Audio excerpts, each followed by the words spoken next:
Voilà, bonjour et bienvenue. Merci d'avoir bravé le rare beau temps de la semaine, surtout en ce jour de départ de vacances. Bienvenue pour cette première conférence de l'année 2025 pour notre programme, qui, comme vous le savez, ou je vous le rappelle, est un programme qui, depuis 2 ans, est préparé conjointement entre le CPH et la dynamique mulhousienne dans le cadre de ce que nous avons appelé maintenant les rencontres œcuméniques de Mulhouse. Voilà, bienvenue. Nous avons le grand plaisir, bien sûr, d'accueillir aujourd'hui M. Frédéric Rognon, professeur à l'Université de Strasbourg, pour nous parler du philosophe et théologien, on peut le dire, danois, Søren Kierkegaard. Comme vous avez pu le voir, notre rencontre adopte aujourd'hui un format de 4 heures. Voilà ce que nous proposons rapidement.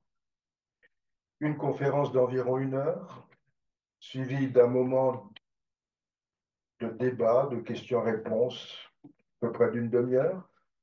Nous avons prévu une pause au bar qui est derrière la salle, une petite demi-heure pour se rafraîchir, suivi d'un moment d'atelier en petits groupes à partir de textes que M. Rognon a préparés, et puis une restitution finale pour terminer au plus tard à 18 heures. Voilà, si ça convient comme ça pour tout le monde, voilà à peu près le programme. Nous avions déjà proposé ce format il y a 1 an avec assez de succès, je dois dire, et vous reconnaîtrez une filiation évidente, non seulement sur ce format, mais aussi sur le contenu. Le sujet était l'an passé Jacques Ellul, aujourd'hui c'est Søren Kierkegaard, qui était le grand maître à penser et même à vivre de Jacques Ellul. Davantage semble-t-il que ces autres maîtres à penser que furent notamment Karl Marx ou Karl Barth, et ceux qui sont familiers de Jacques Ellul pourront donc remonter le fil de l'un à l'autre cet après-midi. Notre invité aussi, c'est M. Frédéric Rognon, qui est l'un des meilleurs experts de Jacques Ellul, ce qui n'est pas peu dire quand on voit la somme impressionnante de publications de Ellul. Et M. Rognon s'est tout autant passionné pour Kierkegaard, pour lequel il a récemment publié un livre en octobre dernier qui est en vente dans cette salle. En vente et puis à la dédicace, je pense que ce sera possible aussi. Voilà, c'est lui qui avait déjà animé notre journée l'an passé et nous le remercions vraiment très vivement d'avoir accepté notre nouvelle invitation. Voilà. Voilà un petit peu pour les aspects pratiques, que je vous souhaite une bonne après-midi au nom du Centre Porto et puis je passe la parole à Joachim pour nous introduire plus particulièrement à cet après-midi.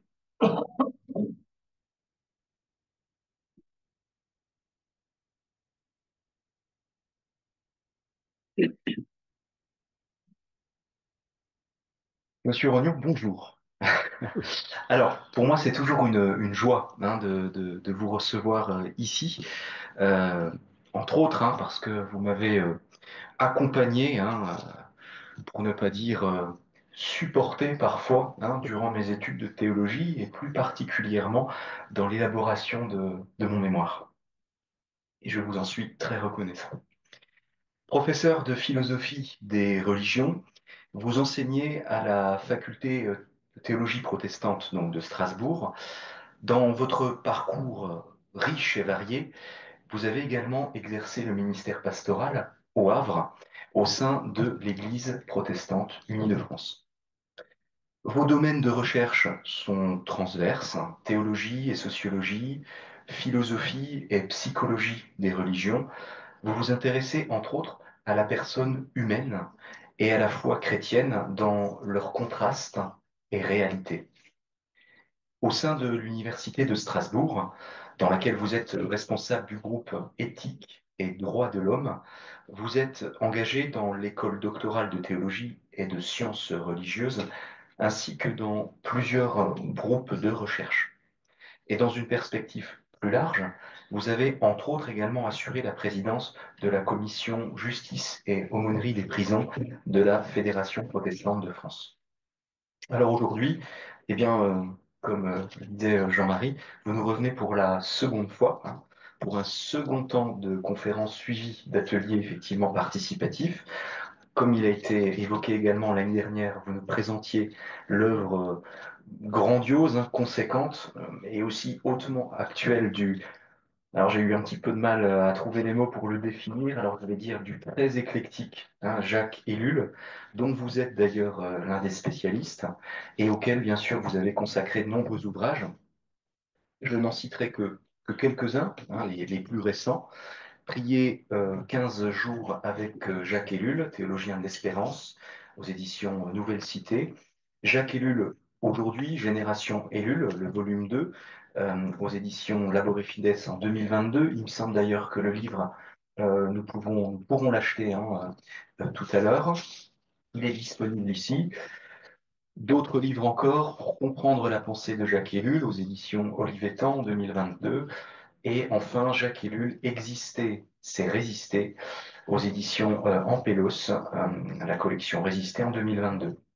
Alors, l'année dernière, nous avions abordé des thèmes forts, hein, comme celui de l'espérance, thème qui ne sera pas peut-être, hein, probablement en tout cas pas tout à fait étranger à cet après-midi consacré au philosophe danois du 19e siècle, Søren Kierkegaard, auquel, comme il a été dit, vous êtes intéressé particulièrement dans votre dernier ouvrage, Vivre et penser l'amour avec Kierkegaard, édité en 2024 aux éditions Labor et Fides. Alors, oui, dans cet ouvrage, vous nous parlez d'amour. Qu'est-ce qu'aimer? C'est la question que Kierkegaard semble nous poser à travers cette étude dans laquelle vous tentez de réhabiliter la pensée et l'œuvre du philosophe danois, souvent perçue de façon peut-être tronquée, voire caricaturale, afin d'en révéler d'une certaine manière, vous le dites hein, vous-même, avec d'autres mots bien sûr, la tonicité et l'actualité, euh, jusqu'à l'humour, car en effet, le danois hein, n'en manquait pas. Alors, qu'est-ce que vivre l'amour?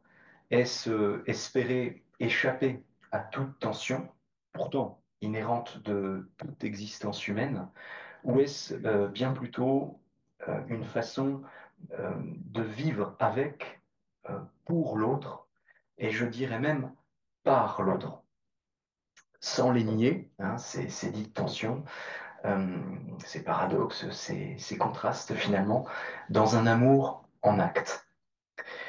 Autant de questions que nous creuserons ensemble cet après-midi. À présent, Frédéric Rognon, la parole est à vous. Merci.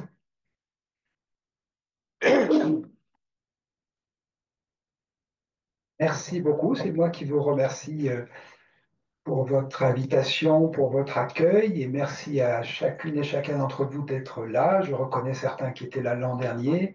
Heureux de vous retrouver, heureux de rencontrer les nouveaux, ceux qui n'étaient pas là l'an dernier. Pour ceux qui étaient là l'an dernier, effectivement, ça a été rappelé, il y a un fil logique entre Kierkegaard et Jacques Ellul, hein, puisque Jacques Ellul s'est toujours dit kierkegaardien. Mais nous allons maintenant faire connaissance avec un personnage danois du début de la première moitié du 19e siècle, né en 1813, né en 1813 et mort en 1855. Alors je vais l'appeler, je vais prononcer son nom à la danoise, donc je vais dire Kierkegaard et pas Kierkegaard. Donc ne soyez pas surpris, hein, l'œuvre kierkegaardienne n'est pas libre, l'œuvre kierkegaardienne. Alors, parler de Kierkegaard en une heure, c'est évidemment une gageure, hein. Je vais être obligé de faire des choix parce que c'est une œuvre absolument gigantesque. Ses œuvres complètes publiées font 20 volumes, plus son journal, 7 volumes. Donc, c'est immense pour un homme mort à 42 ans, hein. C'est tout à fait. On verra tout à l'heure pourquoi il est mort à 42 ans. Mais c'est vraiment une œuvre absolument gigantesque et très, très incisive, très corrosive et très actuelle.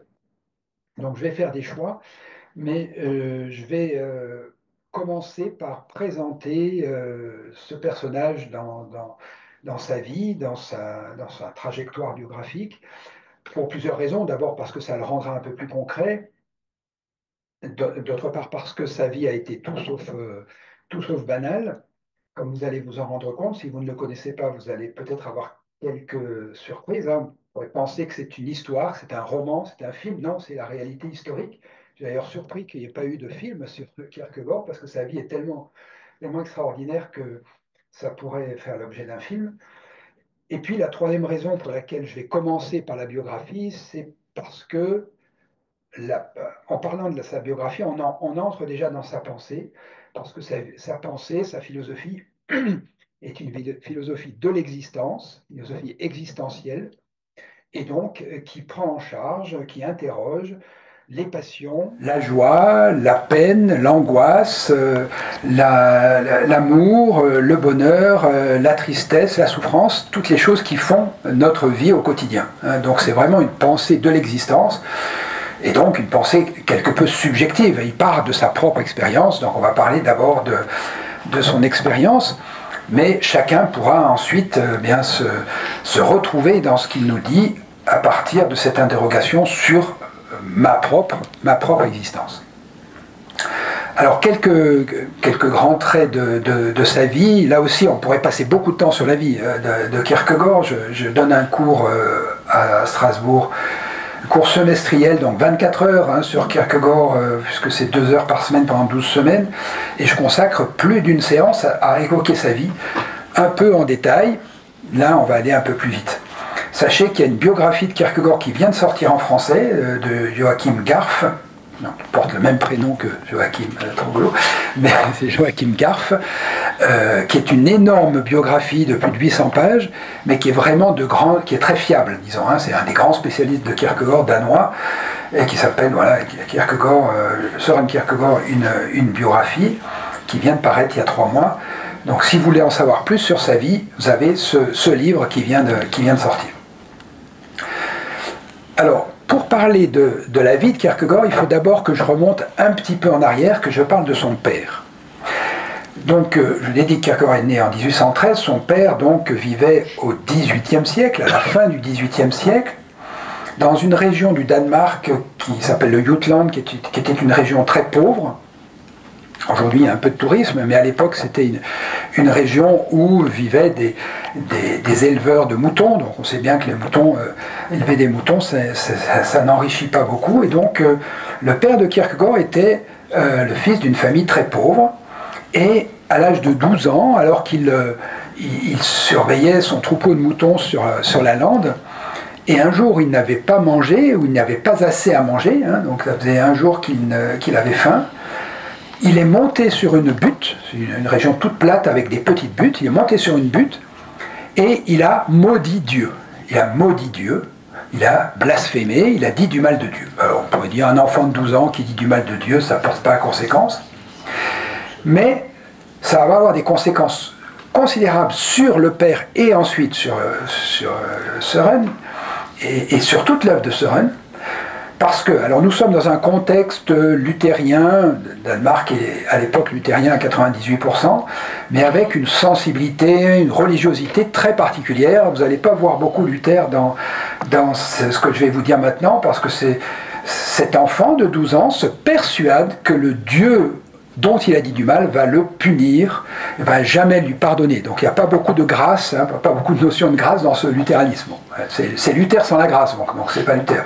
Mais voilà. Donc c'est une forme de luthéranisme un peu étrange, dans lequel Dieu est considéré comme celui qui punit impitoyablement un petit enfant de 12 ans qui a dit du mal. Et il se demande comment Dieu va le punir. Il s'interroge, il se morfond, il se torture lui-même. Et puis il grandit et il devient adulte, jeune adulte. Il part à la capitale, Copenhague. Il se met au service d'un de ses oncles qui est bonnetier, donc il vend des vêtements. Et puis petit à petit, il va se mettre à son compte comme bonnetier. Et voilà que il va y avoir au Danemark Non, pardon, je reviens en arrière. Donc, il s'installe comme bonnetier. Il est jeune adulte, il se marie, mais sa femme meurt au bout de 2 ans sans lui laisser d'enfant. Donc, il est veuf, jeune veuf, et il vit avec une gouvernante, et un soir, voilà qu'il viole sa gouvernante.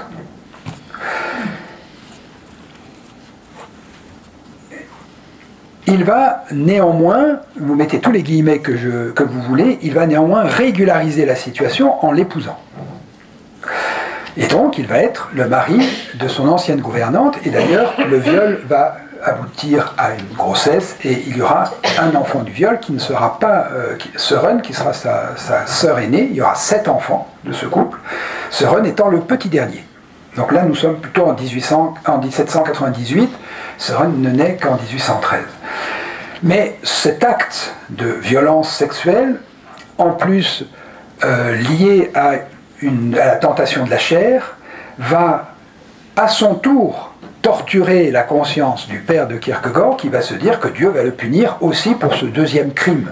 Et il considère que c'est un crime. Je rappelle quand même, entre parenthèses, que le viol n'est considéré comme un crime sur un plan judiciaire que depuis 1980. Mais pour le père de Kierkegaard, c'est un crime abominable qu'il a commis. Et donc, il a 2 crimes sur la conscience, le blasphème et le viol de sa gouvernante. Et il se demande comment Dieu va le punir. Il est persuadé que Dieu va absolument le faire payer de ce double crime impardonnable. Et puis voilà que il va y avoir une crise financière au Danemark, une banqueroute, dont beaucoup de familles vont être ruinées, mais le père de Kierkegaard a placé le peu d'argent qu'il avait là où il fallait, et par un hasard, une chance, il devient riche d'un seul coup, très riche. Mais dans sa mentalité, il va se dire, ben voilà la punition de Dieu qui arrive. En me rendant riche, Dieu me punit. Oui, c'est quand même assez spécial. Hein. Donc voilà, c'est parce que je vais être tenté en permanence d'utiliser cet argent, et donc je vais être... Voilà, c'est une première punition. Et puis finalement, il va se dire, il y a une deuxième punition de Dieu, et là il va, on va dire, s'auto-suggérer cette idée, c'est que Dieu va faire mourir mes enfants les uns après les autres, je vais être obligé de les enterrer les uns après les autres avant de mourir moi-même. Alors vous êtes en train de dire, cet homme délire. Nous sommes là en plein film, en plein roman. Le problème, c'est que c'est ce qui se passe. Les enfants meurent les uns après les autres, et tous à l'âge de 33 ans, à l'âge du Christ, et tous à l'âge de 33 ans ont eu le temps de se marier, et donc ils meurent, et leurs conjoints meurent aussi. 5 enfants et 5 beaux enfants meurent les uns après les autres. Donc 5 frères et sœurs de Kierkegaard, je vous rappelle qu'il est le 7e, donc il en reste 2, il reste son frère et lui, mais il a 5 frères et sœurs et 5 beaux-frères et belles-sœurs qui meurent les uns après les autres. Et évidemment, à chaque enterrement, le père se dit, ben voilà, c'est ça la punition de Dieu. Mais le père garde cette idée pour lui. Il est convaincu que c'est la malédiction qu'il a lui-même déclenchée, mais il garde ça pour lui. Et donc le petit Søren, qui grandit voilà, à partir de 1813, qui fait des études, eh bien, il voit ses frères et sœurs mourir, mais il n'a pas la clé de l'énigme. Il ne sait pas pourquoi. C'est un étudiant, un élève brillant, puis un étudiant qui commence ses études en 1831. Il fait à la fois des études de philosophie et de théologie, et il mène de front ces deux cursus pendant 10 ans. Donc 10 ans d'études très approfondies, jusqu'au doctorat, jusqu'à la thèse, en théologie et en philosophie, jusqu'en 1841. Les premières années, il est assez insouciant, c'est un étudiant qui a des facilités, donc voilà, il passe beaucoup de temps dans les bars, voilà, à prier en société, c'est un dandy. Jusqu'à 1835. 1835, donc ça fait 4 ans qu'il est étudiant, et se passe une première crise existentielle, une crise intérieure, une crise personnelle. Il commence à rédiger son journal. Alors, parmi les textes qu'on lira tout à l'heure, il y aura la première page de ce journal, le 1er août 1835, où il écrit dans ce journal les études me rendent totalement insatisfait. J'apprends des quantités de choses en théologie et en philosophie, mais c'est du savoir. C'est des connaissances. C'est des connaissances soi-disant objectives. J'apprends comme si j'étais un tonneau qu'on remplit de savoir. Moi, ce que je voudrais, c'est d'avoir non pas une vérité objective et universelle, mais une vérité pour moi. Qu'est-ce qui est vrai pour moi? Qu'est-ce qui a du sens pour ma vie? Qu'est-ce qui donne du sens à ma vie? Et je cherche une idée pour laquelle vivre et mourir. Une idée pour laquelle je suis prêt à donner ma vie. Donc il est dans une crise, mais cette crise-là, elle annonce déjà toute sa philosophie.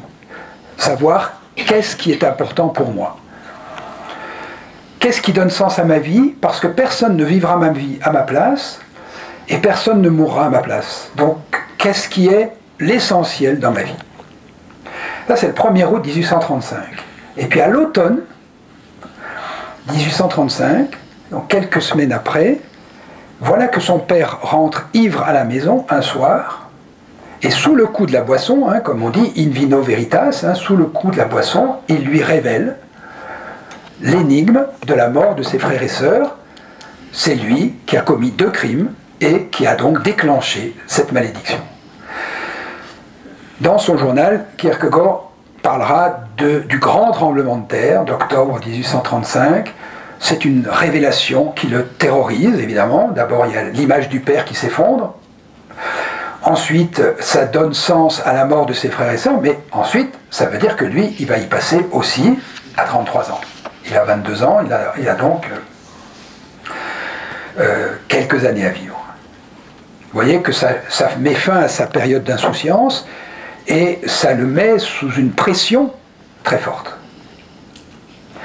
Les années passent, il continue ses études, et 1838, 3 ans plus tard, un événement vient complètement renverser cette machine un peu trop bien huilée de la malédiction, c'est que son père meurt en 1838. Et c'était pas prévu. Il devait mourir après avoir enterré ses 7 enfants. Éventuellement, ses 7 Bru et Gendre. Donc, Kierkegaard se demande, mais est-ce qu'il a fait une erreur de calcul? Il est mort avant la fin de la malédiction? Est-ce qu'il s'est trompé dans l'interprétation? Et vous voyez que là, il va rentrer dans toute une série de remises en question. Et il va remettre en question aussi l'image de Dieu que son père lui a inculquée, d'un Dieu sévère qui punit. Et il va se tourner vers l'Écriture, essayer de découvrir si c'est vraiment ce Dieu-là dont parle l'Écriture. Ce Dieu, est-ce que c'est ce Dieu-là qui se révèle dans l'Écriture? Et petit à petit, il va découvrir un autre Dieu, qui est le Dieu de grâce, le Dieu de pardon. Mais ça va prendre un certain temps. Vous savez, quand on a été éduqué, même au catéchisme, avec une certaine image de Dieu, peut-être parmi nous, y en a-t-il, des personnes qui ont eu une image de Dieu dont ils ont essayé de se libérer ensuite. Et ça va être toute l'aventure, toute la vie de Kierkegaard, d'essayer de se libérer de cette image d'un Dieu cruel, un Dieu qui punit, pas un Dieu qui pardonne ni qui fait grâce, pour découvrir le Dieu de grâce. Mais ça va être très très long, ça va être l'histoire de sa vie en fait. Il va essayer de découvrir le vrai Dieu, au-delà du Dieu que son père lui a transmis. Ensuite, peut-être si vous connaissez un peu Kierkegaard, vous connaissez au moins cette histoire-là, il va se fiancer. Il va se fiancer en 1840, un an avant la fin de ses études. Il se fiance avec Régine Olsen. Ils sont amoureux fous l'un de l'autre. Vous savez comment ça se passait à l'époque. Nous sommes donc au début première moitié du 19e siècle. On se fiance, on se fréquente de loin et on se marie 3 ans après. Les fiançailles sont quasiment un engagement au mariage. Mais 1 an après les fiançailles, en 1841, Kierkegaard rompt les fiançailles. Il rend sa bague de fiançailles à sa fiancée. Pourquoi? Alors là, des rayons entiers de bibliothèques ont essayé de résoudre l'énigme. Pourquoi y a-t-il cette rupture? Bon, je vais juste évoquer rapidement, parce que c'est important pour comprendre Kierkegaard, mais je ne veux pas y rester trop longtemps, parce que je connais même un livre qui fait l'inventaire de toutes les hypothèses. Donc vous voyez, c'est vraiment, ça a donné lieu à des... Depuis Freud, qui a essayé de voir ça sur un plan psychanalytique, jusqu'aux théologiens, aux philosophes et aux commentateurs de toutes sortes, de Kierkegaard, on s'est toujours interrogé, mais pourquoi la rupture? Pourquoi les fiançailles? Pourquoi la rupture? Alors, très rapidement, je précise qu'il y a au moins une hypothèse qui est à récuser tout de suite, c'est le désamour. Certainement pas par désamour. Kierkegaard est toujours aussi amoureux de Régine après la rupture qu'avant, et elle aussi, et elle est proche du suicide, est proche de la folie, hein, c'est vraiment... Ils sont tous les deux très malheureux. Et Kierkegaard a rendu malheureuse Régine et s'est rendu malheureux lui-même. Mais pourquoi? Alors il y a des interprétations en termes psychanalytiques, psychiatriques. Est-ce qu'il était homosexuel? Très certainement pas, mais certains l'ont dit. Est-ce qu'il était impuissant? Bon, c'est difficile à prouver. Est-ce que plutôt, du point de vue psychologique, il n'était pas conscient de sa mélancolie, hein, ce qu'on appelle une personnalité bipolaire aujourd'hui, maniaco-dépressive, et donc il ne voulait pas faire peser ça à sa femme? Peut-être, c'est possible, il y a des éléments qui vont dans ce sens-là. Donc des interprétations de type psychologique, et puis des interprétations plus théologiques, plus nombreuses, qui disent que Kierkegaard voulait consacrer sa vie au Christ, suivre le Christ de façon radicale, et qu'il ne pouvait pas s'encombrer d'une vie de famille, et donc c'est une sorte de sacrifice à l'image d'Abraham qui sacrifie son fils, parce que là, Kierkegaard sacrifie sa fiancée pour pouvoir suivre Dieu pleinement. Pour ma part, après avoir lu, j'ai bénéficié il y a 3 ans d'une année entièrement, une année sabbatique que j'ai consacrée entièrement à Kierkegaard, lire la totalité de son œuvre, de son journal, et ensuite écrire un ouvrage. Pour avoir lu la totalité de ce qu'il a écrit, notamment dans son journal, j'ai une autre hypothèse, je ne suis pas le seul à la défendre, mais je suis assez convaincu d'une 3e hypothèse, qui est en quelque sorte le contraire de la dernière que je vous ai présentée. Ce n'est pas Abraham, Kierkegaard, ce n'est pas quelqu'un qui déborde de foi et qui, pour suivre Dieu de façon radicale, sacrifie sa fiancée. C'est plutôt quelqu'un qui a manqué de foi. Parce qu'il écrit dans son journal, 2 ans après la rupture, « Si j'avais eu la foi, je n'aurais pas quitté Régine ». C'est donc parce qu'il a manqué de la foi qu'à Dieu tout est possible, que Dieu est tout-puissant, que Dieu est souverain, et que Dieu peut très bien me donner, à moi Kierkegaard, la possibilité de le suivre radicalement et d'avoir une vie de famille. Et que le bras de Dieu n'est pas trop court pour cela. Et donc, beaucoup plus que d'Abraham, Kierkegaard va s'identifier à Jephthé. Je ne sais pas si vous voyez le personnage de Jephthé dans le livre des Juges. Jephthé, c'est celui qui a sacrifié sa fille parce qu'il a promis à Dieu, si Dieu lui donne la victoire sur ses ennemis, de sacrifier la première personne qu'il va rencontrer. Mais Dieu ne lui a rien demandé, à la différence d'Abraham. C'est lui qui s'est auto-suggéré, qui a voué, qui a fait un vœu à Dieu. Et malheureusement, à la différence d'Abraham, Jephthé va effectivement sacrifier sa fille. Et donc, Kierkegaard, Dieu ne lui a rien demandé, c'est lui qui s'est dit, il faut que je sacrifie ses fiançailles, et donc, je ne me marie pas, je romps les fiançailles, et je suis du verbe suivre, je suis le Christ, de façon radicale. Et puis il prend conscience seulement un peu trop tard qu'en réalité, il a manqué de foi. Mais c'est un peu trop tard parce que Régine, elle va se fiancer et se marier avec un autre, et que Kierkegaard va rester célibataire toute sa vie parce qu'il a manqué de foi. Voilà, je ne vais pas m'arrêter plus longtemps sur cette histoire. Je vais terminer l'évocation de sa biographie en disant qu'à partir de 1841, donc la rupture des fiançailles, c'est aussi l'année de la fin de ses études, il va commencer à écrire, et 1843, il écrit énormément, des centaines et des centaines de pages. L'année 43, il publie 3 volumes de 800 pages chacun, et puis ça continue. Pourquoi écrit-il tant? Pourquoi est-ce qu'il a cette boulimie de l'écriture? D'abord, quand il a fini ses études, il aurait pu devenir pasteur, il aurait pu devenir professeur de théologie, il aurait pu devenir professeur de philosophie. Il avait les diplômes pour tout ça. Et il a choisi de renoncer à chacune de ces 3 voies pour vivre en écrivant. Comme il a hérité de son père cette grande fortune, il n'a pas besoin de travailler, donc il va vivre en fait comme un rentier, et il va écrire jour et nuit. On sait qu'il écrit jour et nuit parce qu'il y a des témoins qui le voient, qui voient sa maison éclairée toute la nuit, à toute heure du jour et de la nuit, donc il écrit tout le temps. Il a une grande maison avec une dizaine de pièces, et dans chaque pièce il y a un écritoire, une sorte de pupitre, et il marche de long en large parce qu'il écrit en marchant, enfin, les idées lui viennent en marchant, et quelle que soit la pièce où il arrive, dès qu'il a une idée, il écrit sur son écritoire. Il écrit tout le temps. Pourquoi écrit-il tant ? Il y a d'abord l'hypothèse que vous pouvez imaginer, il pense mourir à 33 ans, donc il a des choses à dire, donc il a un sentiment d'urgence, mais il n'est pas sûr non plus, hein, il n'est pas sûr de mourir, puisque voilà, il s'interroge sur l'erreur que son père aurait pu faire. Et puis, c'est aussi une sorte de thérapie, de catharsis pour se libérer de la souffrance qu'il s'est infligée à lui-même tout en infligeant à sa fiancée de la souffrance de la rupture. Donc on voit très bien que l'écriture pour lui c'est une manière, de se soulager, c'est un exutoire. Alors il écrit énormément, surtout les premières années. On a 12 000 pages de texte, enfin 8 000 pages pendant 4 ans, c'est pas mal, et puis après il va écrire finalement 12 000 pages.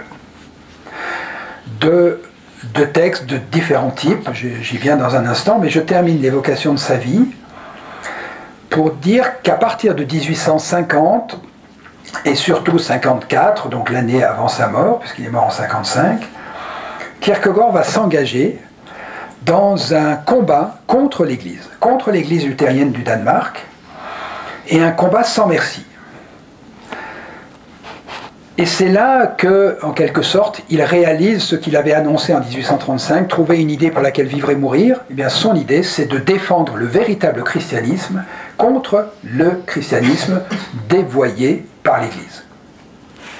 Bon, pas le temps d'aller tellement plus loin, on aura des textes qui nous indiqueront un peu plus, mais sachez qu'il accuse l'Église, qui est une Église d'État, l'Église du Danemark, l'Église luthérienne du Danemark, d'avoir perverti l'Évangile, d'avoir subverti le message du Christ. Ceux qui ont suivi la session l'an dernier avec Jacques Ellul, vous pouvez voir des filiations.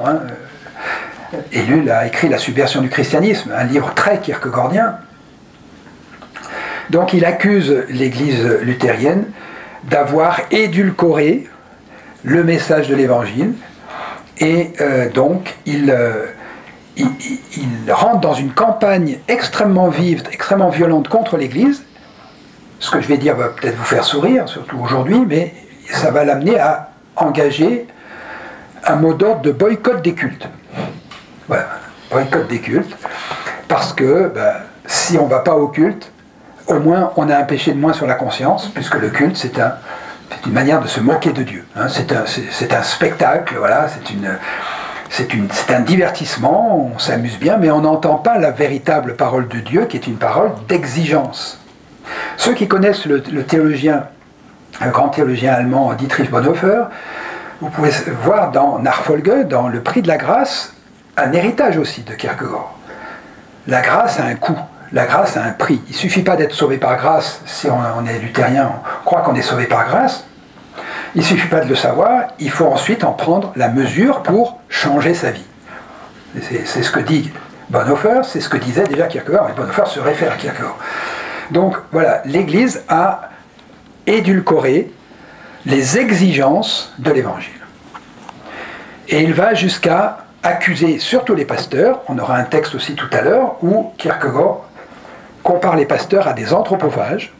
Pourquoi des anthropophages ? Parce qu'ils vivent grassement, ils vivent très bien, en utilisant le Christ et les apôtres qui, eux, sont morts martyrs et dans la souffrance. Et donc, le dimanche matin, ils sortent le Christ et les apôtres du saloir pour vivre, et puis ensuite, ils les remettent dans le saloir pour pouvoir, eux, vivre grassement dans leur presbytère confortable, avec tous les avantages que donne le ministère pastoral à l'époque, et au Danemark, je précise. Voilà, donc une charge extrêmement vive contre les pasteurs, contre l'Église. Et finalement, il va en mourir d'une certaine manière, puisqu'il va s'épuiser dans ce combat, tout seul face à une église d'État, et il va mourir le 11 novembre 1855, d'épuisement. Alors on meurt jamais d'épuisement, mais probablement qu'il avait une maladie, et puis l'épuisement l'a fait accélérer cette maladie, et donc il meurt à 42 ans. Encore un dernier détail sur sa vie, et plutôt sur sa mort. Je précise entre parenthèses que j'ai été à 2 reprises sur les pas de Kierkegaard avec mes étudiants et avec un groupe de pasteurs, donc ce que je vous raconte là, pour moi, c'est très visuel. On a été suivre à Copenhague de lieu en lieu, on a lu les textes qu'il a écrits sur les lieux mêmes, et notamment sur sa tombe. Qui allait l'enterrer? Qui allait le mettre en terre? Les pasteurs, considérés comme des anthropophages, ne voulaient pas assurer cet enterrement, donc seul son frère, le frère qui a survécu, donc celui qui est effectivement, comme lui, n'est pas mort à 33 ans, seul son frère a accepté de l'enterrer. Dans la cathédrale luthérienne de Copenhague, qui a 2000 places, eh bien la cathédrale était pleine, ce qui veut dire qu'il était suivi quand même, sous le manteau, on le lisait sous le manteau. Oui. Et ensuite, au cimetière, eh bien, au moment de la mise en terre, il y a tout un protocole, toute une liturgie que Kierkegaard avait très fortement critiqué. Et à ce moment-là, il y a un neveu qu'il aimait bien et qui s'aimaient bien tous les deux, qui a brisé le protocole en disant c'est scandaleux, mon oncle n'aurait jamais accepté d'être enterré comme ça. Et il a pris un texte de Kierkegaard qu'on lira tout à l'heure. Il a pris un texte dans lequel il dénonce l'Église et les pasteurs. On essaie de faire taire, on n'y arrive pas, donc on le laisse aller jusqu'au bout de sa lecture, et puis la foule se disperse dans le silence. C'est comme ça qu'il a été enterré. Je termine cette évocation par une anecdote personnelle. Lorsque j'ai accompagné un groupe d'étudiants, c'était un groupe d'étudiants en théologie, jusqu'à la tombe de Kierkegaard, nous avons lu le même texte qui avait été lu le jour des obsèques, devant la tombe. Et à la fin de la lecture, il y a un orage qui nous a inondés, donc le ciel avait parlé. Voilà. Je ferme la parenthèse. Alors, j'ai évoqué sa vie. Vous voyez, une vie quand même pas banale. Bon, pour éventuellement, si vous le souhaitez, réagir ou poser des questions tout à l'heure. J'en reviens quand même à sa pensée, parce que quelle est la pensée de Kierkegaard? Alors, je vous ai distribué, je pense, je ne sais pas s'il y en a suffisamment pour tout le monde, j'en ai fait 30, je crois qu'on est plus, mais peut-être certains devront suivre à 2. Je vous ai, pour gagner un peu de temps, je vous ai photocopié la liste des principales œuvres, du nom des principales œuvres de Kierkegaard.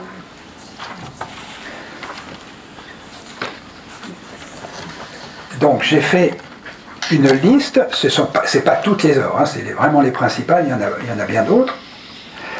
Et vous allez voir, présenter cette liste en 2 rubriques, les œuvres pseudonymes et les œuvres autonymes, c'est-à-dire les œuvres publiées sous un autre nom et les œuvres publiées sous son nom. Alors je vais m'attarder un petit peu là-dessus, parce que ça permet d'entrer déjà dans la personnalité. J'essaie de trouver des portes d'entrée pour dire en 1 heure ce qu'on peut dire de Kierkegaard. Je crois que celle-ci est quand même une bonne porte d'entrée. Et puis j'en aurai une deuxième ensuite. En effet, Kierkegaard publie la plupart de ses œuvres sous pseudonyme. À peu près 2 tiers de ses œuvres sont signées d'un autre que Kierkegaard. Comme vous le voyez, donc... les pseudonymes, c'est Victor Eremita, Constantin Constantius, Johannes de Silencio, Johannes Climacus, Vigilius Aufniensis, Hilarius le Relieur, Johannes Anticlimacus. Il y a une quinzaine de pseudonymes. Parce qu'il y a d'autres œuvres encore que celle-ci. Il y a une quinzaine de pseudonymes. Pourquoi est-ce que Kierkegaard publie sous pseudonyme? Et en abordant cette question de la pseudonymie de Kierkegaard, je rentre de plein pied dans sa pensée. En effet, d'abord, chaque pseudonyme a un sens. Victor Eremita, en latin, Victor c'est la victoire, Eremita c'est la solitude, dans la victoire du solitaire. Ça a un rapport avec le contenu de l'œuvre. Le solitaire contre la foule, contre le conformisme ambiant. Constantin Constantius, c'est le pseudonyme pour un livre qui s'intitule La Reprise. Alors, deux mots sur ce livre pour que vous compreniez le sens du pseudonyme. La reprise, qu'on a parfois traduit par la répétition, mais c'est une erreur de traduction, il y a beaucoup d'erreurs de traduction chez Kierkegaard. La reprise, c'est pas la répétition, il y a deux mots en danois comme en français. Qu'est-ce qu'une reprise? C'est le fait de ressaisir sa vie pour la vivre de façon plus spirituelle, alors que la répétition, c'est le fait de redire exactement la même chose. Quand on répète, c'est à l'identique. Alors que la reprise, c'est un ressaisissement pour progresser sur un plan spirituel. Regardez-le. Et tout le livre concerne ce concept de reprise, qui est un concept fondamental pour Kierkegaard, mais je n'ai pas le temps d'en dire plus. Mais regardez le pseudonyme. Constantin Constantius. C'est une reprise. Ce serait une répétition, ce serait Constantin Constantin. Mais Constantin Constantius, on reprend le Constantin et on le prolonge par un ius. Vous voyez, le pseudonyme est une mise en scène du concept même de reprise.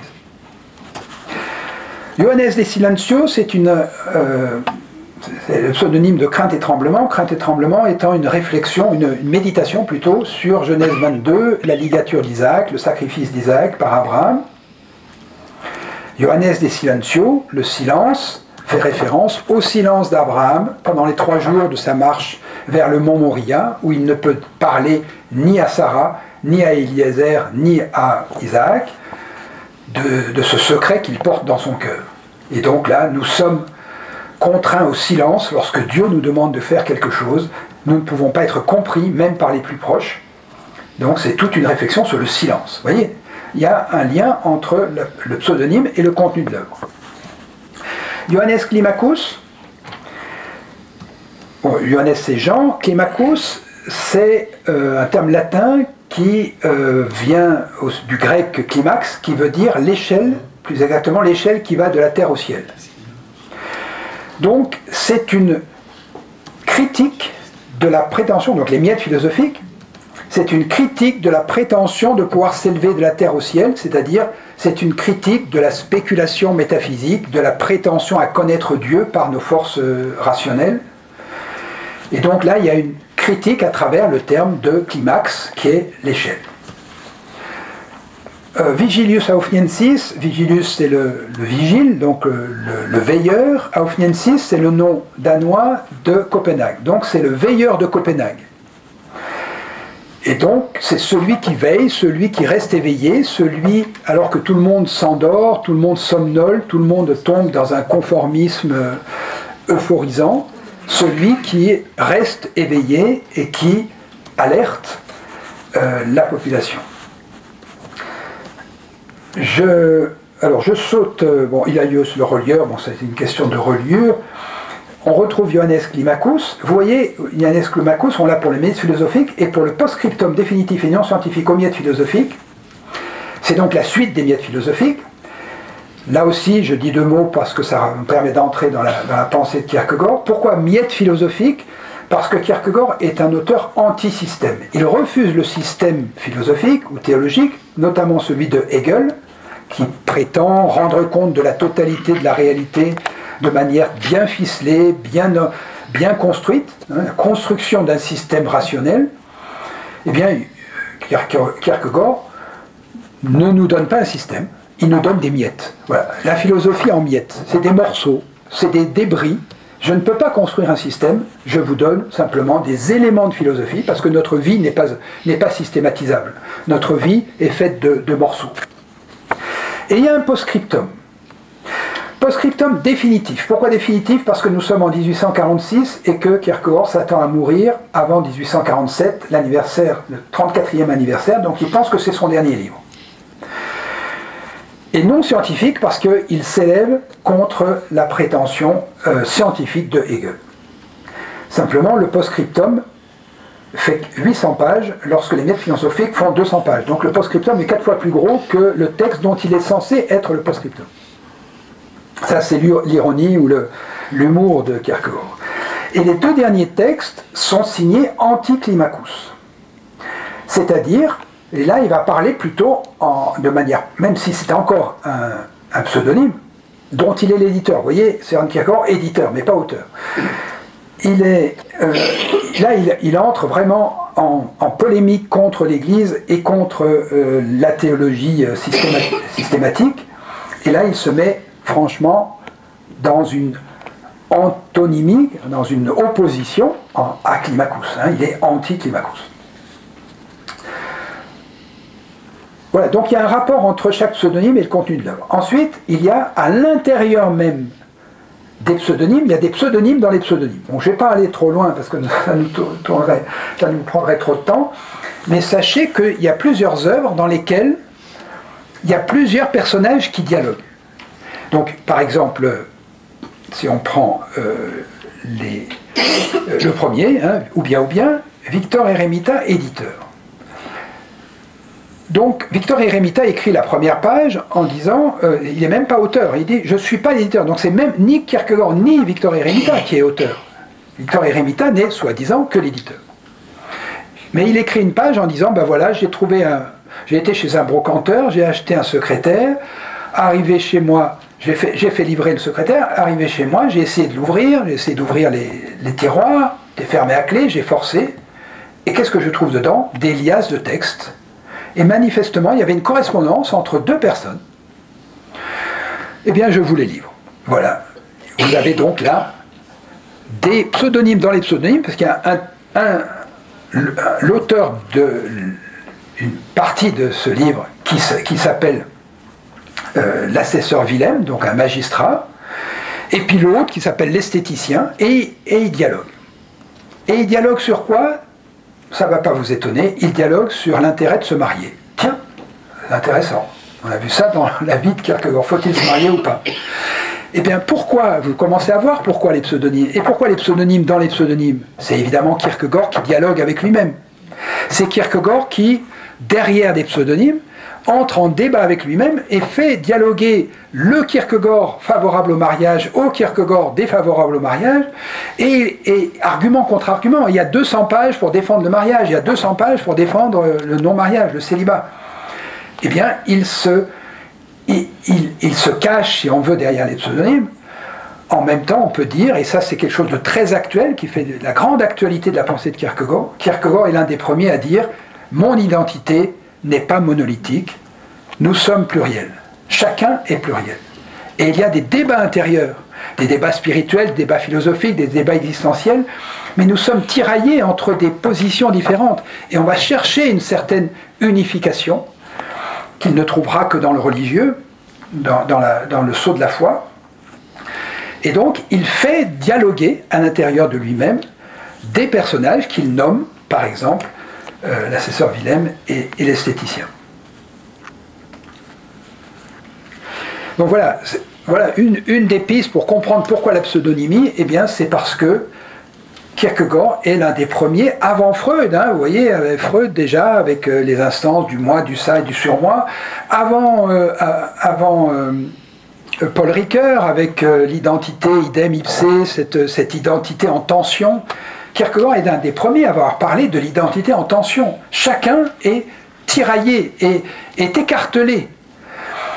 Alors on peut le reprendre de façon... les psychiatres vont dire, ben, c'est la schizophrénie. Est-ce que Kierkegaard était schizophrène? Je ne pense pas qu'il aurait pu écrire ces 12 000 pages s'il était schizophrène, ou alors nous sommes tous un peu schizophrènes, peut-être, c'est peut-être ça qu'il veut nous dire. Voilà, nous sommes tous un peu dans une pluralité identitaire pour chacun. C'est ça qu'on peut retenir. Alors ensuite, il y a les œuvres autonymes. Les œuvres autonymes, c'est des œuvres qu'il signe de son nom et qui sont des œuvres, à part sa thèse, bien sûr, il ne pouvait pas la signer autrement, sa thèse de philosophie sur Socrate. Tous les autres textes, ce sont des textes édifiants, c'est-à-dire des textes spirituels. Ce sont, si vous voulez, des prédications écrites. Il faut les lire comme des prédications de 30 pages, parce qu'on prêchait 3/4 d'heure à l'époque, voire 1 heure. Donc il prend un verset biblique ou une péricope et il médite à partir de ce verset biblique, et il y a à peu près 88 discours édifiants, c'est-à-dire des prédications écrites avec une dimension spirituelle très forte. Petite parenthèse là aussi pour vous faire à la fois rentrer un peu plus dans le personnage et voir son ironie ou son humour, pour vous faire rire un petit peu.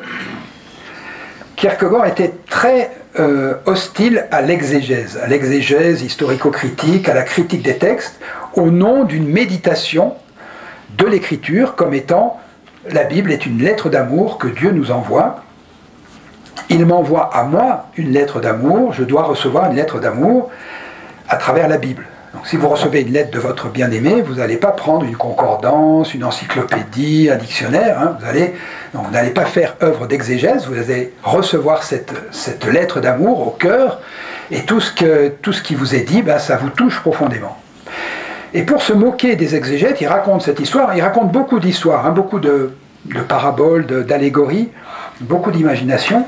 Il raconte cette histoire, voilà un exégète spécialiste de l'Ancien Testament, spécialiste de l'hébreu, qui est à sa table de travail et qui lit un texte en hébreu pendant que sa femme l'appelle, viens manger chérie, viens manger. Mais non, il est sur son texte et puis il fait une découverte sensationnelle. Alors ceux qui connaissent l'hébreu savent qu'en hébreu il y a des consonnes et puis il y a des lettres voyelles qui sont des petits points ou des petits traits qui en fonction de la lettre voyelle, des signes voyelles, changent complètement le sens du mot. Et il découvre donc une lettre voyelle qu'il n'avait jamais vue jusqu'ici, pourtant il connaît bien ces textes. Il n'avait pas vu que là il y avait un Khataf Segol, donc il y avait une lettre voyelle qu'il n'avait pas vue. Alors il se dit, mais c'est une découverte sensationnelle, ça change le sens du mot, ça change le sens de la phrase, ça change le sens du passage. Je vais faire un article, je vais présenter ça à un colloque, ça va être... Vraiment, je vais construire toute ma carrière sur cette découverte incroyable. Puis sa femme lui dit, mais viens manger, Puis finalement, elle vient dans son bureau, elle dit, mais chérie, pourquoi tu viens pas manger? Et puis à ce moment-là, elle regarde ce qu'il est en train de faire, et il dit, mais tu vois, j'ai fait une découverte. Et à ce moment-là, sa femme souffle, et le Khataf Segol s'envole parce que c'était un morceau de tabac qui était tombé de sa pipe. Voilà. Ça, c'est Kierkegaard tout craché. Voilà ce que c'est que l'exégèse. On s'enthousiasme pour des broutilles. Comment? Bah oui. Alors, je vais essayer de terminer, il me reste peu de temps, en parlant d'amour. Parce qu'il y a pire que de parler d'amour. Hein, quand même. Voilà. En parlant de ce que Kierkegaard nous dit de l'amour.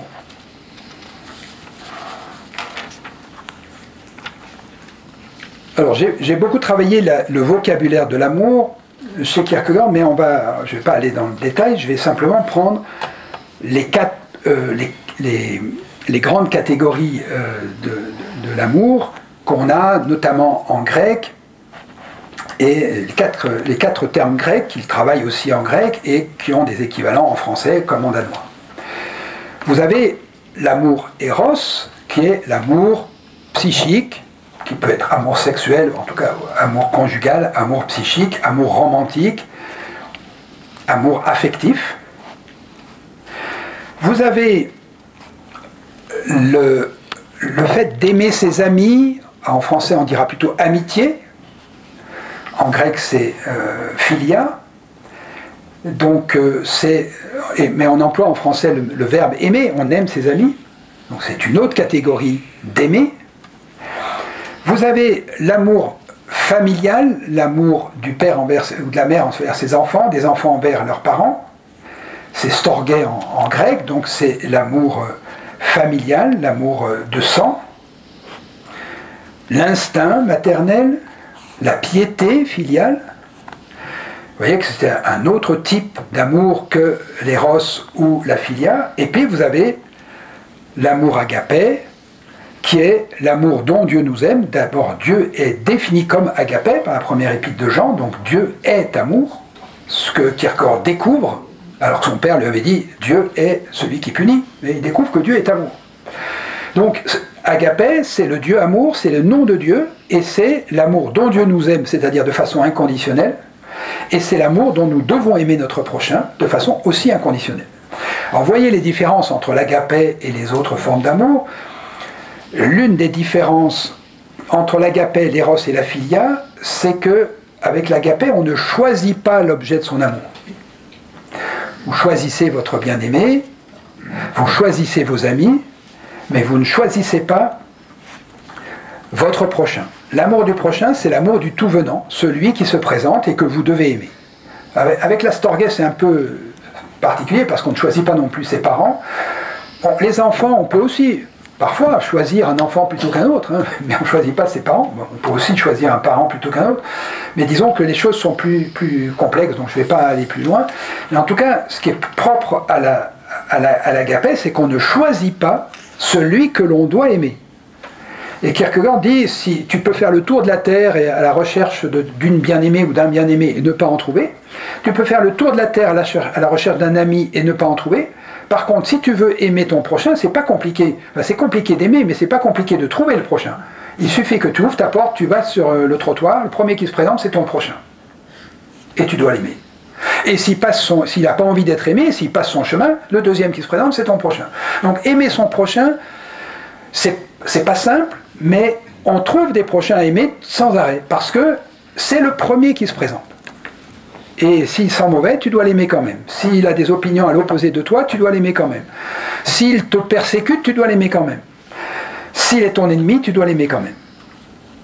Donc on voit la grande différence entre agapé et les autres formes de l'amour. Et puis, il y a une autre différence que j'ai déjà un peu évoquée, c'est que l'agapé est un commandement. Alors qu'il n'y a pas de commandement de l'éros, il n'y a pas de commandement de la philia.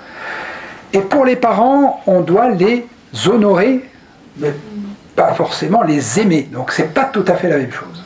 Alors que l'agapé, c'est un commandement. Tu aimeras ton prochain comme toi-même, et tu aimeras le Seigneur ton Dieu.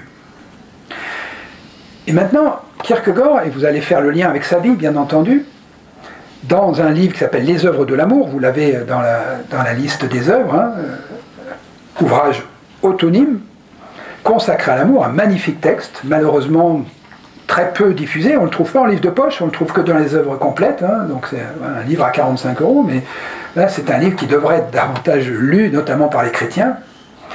Il s'interroge sur ces 4 formes d'amour, et il dit comment est-ce qu'on va les articuler, ces formes d'amour. Alors il y a plusieurs façons de les articuler.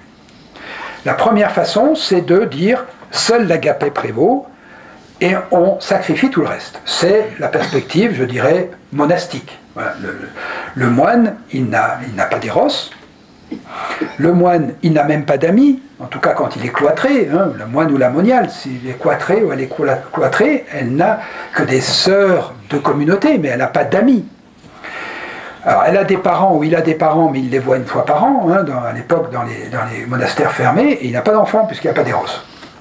Par contre, c'est l'agapé. Il doit aimer d'agapé. Donc l'agapé prévaut et toutes les autres formes sont sacrifiées. Kierkegaard ne défend pas cette position-là. Contrairement à ce qu'on a pu laisser entendre, hein, dans cette... Voilà, il y a eu une lecture quelque peu crypto-monastique de Kierkegaard quand il a rompu ses fiançailles. Mais je suis convaincu maintenant, et j'essaie de le montrer dans mon livre, que ce n'est pas du tout l'option qu'il prend quand il écrit les œuvres de l'amour. Alors, les œuvres de l'amour, c'est 6 ans après la rupture, et donc il a beaucoup travaillé, et là il en est à ce niveau-là. Nous n'avons pas à renoncer aux autres formes d'amour que l'agapé, quand on est chrétien. Deuxième manière d'articuler ces formes d'amour, l'agapé est le plus important, mais il y a une hiérarchie, et les autres formes d'amour ne sont pas à rejeter, simplement elles sont moins importantes. C'est-à-dire, c'est pour faire droit à la faiblesse de l'être humain devant la chair que l'être humain a le droit d'aimer d'éros. C'est pour faire droit à la faiblesse de l'homme, de l'être humain devant la peur de la solitude que l'être humain peut aimer ses amis. C'est pour faire droit à l'instinct familial, à l'instinct maternel ou paternel ou à la piété familiale que l'être humain peut donc aimer ses parents ou ses enfants. Mais par contre, l'agapé est supérieur au sommet de la hiérarchie. Donc il y a une sorte de relativisation des autres formes d'amour, alors que l'agapé est vraiment la forme d'amour par excellence. Ce n'est pas non plus cette thèse que défend Kierkegaard. Troisième thèse, une forme de compartimentalisation, oui c'est ça, c'est-à-dire chacune des formes d'amour correspond à une personne. J'aime ma femme ou mon mari d'éros, j'aime mes parents, et donc j'aime ma femme ou mon mari d'éros la nuit, j'aime mes enfants de Storgay la journée, j'aime mes parents le samedi quand je vais les visiter, ou une fois par mois de Storgay, j'aime mes amis de Filia le samedi après-midi, et puis le dimanche matin, j'entends parler d'Agapé, et dimanche après-midi, je vais essayer de pratiquer l'Agapé. Donc une forme de compartimentalisation, c'est-à-dire qu'il y a une forme d'amour pour chacune des personnes qui m'entourent. Et il y a un moment, la nuit, la journée, le dimanche, le samedi. C'est pas non plus ce que défend Kierkegaard. Et donc, quelle est la thèse de Kierkegaard? C'est la 4e, celle que j'ai essayé de mettre en avant dans mes recherches. C'est une articulation dialectique, c'est-à-dire que je dois aimer en même temps d'Eros et d'Agapé, mon conjoint. C'est-à-dire que mon conjoint est aussi mon prochain. Et donc je dois l'aimer d'Agapé, c'est-à-dire de façon inconditionnelle, tout en l'aimant d'Eros. Et c'est là qu'il y a les tiraillements, c'est là qu'il y a la difficulté à assumer en même temps Eros et Agapé pour la même personne. Je dois aimer mon conjoint d'Agapé autant que d'Eros. Ce qui, et c'est là, à mon avis, c'est très, très moderne, très contemporain comme réflexion. Vous imaginez en 1847, c'est-à-dire que c'est un garde-fou contre toute emprise, contre tout abus à l'intérieur du couple. Si j'aime mon conjoint comme un prochain, je ne peux pas le manipuler, je ne peux pas l'exploiter, je ne peux pas être un prédateur vis-à-vis de mon conjoint. Je dois aimer aussi mes amis de Filia et d'Agapé. C'est-à-dire que mes amis sont aussi mes prochains. Et donc si mes amis me tournent le dos, si mes amis me déçoivent, je dois les aimer comme des prochains. Et donc articuler Filia et Agapé, ce n'est pas facile, ça crée des tensions à l'intérieur de moi-même. Et enfin, mes parents peuvent me décevoir, mes enfants peuvent me décevoir, peuvent même rompre toute relation avec moi, ça arrive, mais je dois les aimer d'Agapé, mes enfants comme mes parents sont aussi mes prochains. Et donc il s'agit d'aimer de façon dialectique chaque personne à la fois d'Agapé et d'autres choses. Et ce qui m'amène, et je vais terminer avec ça, pour vous donner un peu une idée de la pensée de l'amour de Kierkegaard, je terminerai avec ça, j'ai essayé de... J'ai rassemblé tous les textes qui parlent d'amour dans son œuvre, mais il parle d'amour à chaque page, quasiment, hein, donc voilà. J'ai essayé de comprendre comment qualifier cette dialectique entre Agapé et chacune des autres formes d'amour. Et j'en suis arrivé, alors ce ne sont pas des termes que Kierkegaard emploie, mais ça me semble, et je les ai soumis à des spécialistes de Kierkegaard, ça leur semble aussi tout à fait juste, de dire, excusez-moi, je vais employer des gros mots, enfin des termes un peu philosophiques, que cette dialectique, elle est à la fois cathartique et agonistique. J'explique. Cathartique, ça veut dire, catharsis en grec, c'est la purification. C'est-à-dire que l'agapé purifie les autres formes d'amour. Quand j'aime mon conjoint d'agapé, l'éros dont je l'aime aussi se purifie. C'est un éros sans emprise, c'est un éros sans abus, c'est un éros qui respecte infiniment mon partenaire. De même, quand j'aime mes amis, si je les aime aussi d'agapé, l'agapé purifie mon amitié. C'est-à-dire que ce n'est pas une amitié qui est uniquement pour sortir de la solitude, ce n'est pas une amitié uniquement ou une amitié intéressée, c'est une amitié articulée à l'agapé et donc une amitié qui est aussi un amour inconditionnel. Je dois aimer mes amis comme mon prochain. De même, l'amour parental, l'amour envers mes parents, l'amour envers mes enfants, se trouve purifié par l'agapé, et donc cet amour, eh bien, ce n'est pas un amour possessif. Il y a quelque chose de très, très moderne, très post-moderne chez Kierkegaard. Il dit, aimer ses enfants, si on associe l'astorgé avec l'agapé, eh bien, c'est permettre à nos enfants de devenir eux-mêmes, et non pas de projeter sur eux ce que nous voudrions qu'ils soient à notre place. Extrêmement moderne, avant Freud. Hein. Donc voilà, c'est l'agapé qui a une fonction cathartique, c'est-à-dire qui purifie les autres formes d'amour. Et enfin, et je termine là-dessus, et là je suis je crois avoir vu de manière quelque chose, je ne veux pas me vanter, mais je crois que personne ne l'avait vu sur ce domaine-là. Hein. J'ai lu beaucoup de commentaires aussi hein, sur Kierkegaard et l'amour, et personne ne l'avait vu. Agonistique, ça veut dire quoi? Une dialectique agonistique. Ça veut dire, agone en grec, c'est la lutte, c'est le combat. Ça veut dire que pour aimer mon conjoint, d'éros et d'agapé en même temps, pour aimer mon ami, de Philia et d'agapé en même temps, pour aimer mes parents, mes enfants, de Storgé et d'agapé en même temps, cela produit un combat intérieur.